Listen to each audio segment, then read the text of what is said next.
Bwana Yesu asifiwe.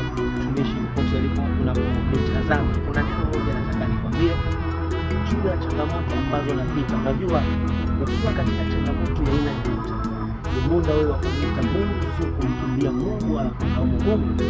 Nitakupa kisa kimoja cha mtu mmoja anaitwa Paulo wa Tarso.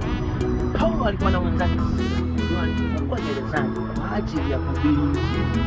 Sikiliza, wakiwa gerezani, Paulo akasema tumsifu Mungu.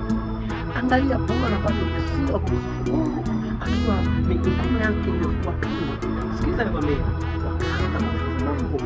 Bwana wa mabwana leo ainuliwe. Angalia, kule mbinguni Mungu alikuwa anasifiwa na malaika akarudi akamwambia, subiri, ninasikia watu wanasifu katika shida. Mungu anasikia na watu, sauti za watu wanamsifu katika gereza. Mungu anashuka moja kwa moja katika gereza.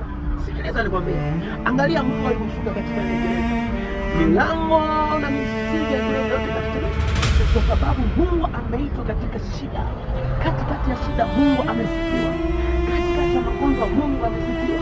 Kwa hiyo haijalishi unapitia katika hali gani.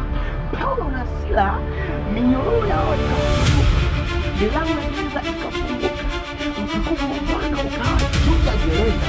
Watu walinzi wakashangaa, hiki ni nini? Ina maana kumbe inawezekana hiyo changamoto unapitia, Mungu anataka umwite ajizilishe juu yako, kwamba wewe bila yeye hakuna kitu. Kwa tunajifunza nini? Mjua sana Mungu ili uwe na amani, ndivyo mema yatakavyokujia. Nakwambia nani kasema? Sema mtumishi wako Ibrahim Kimani.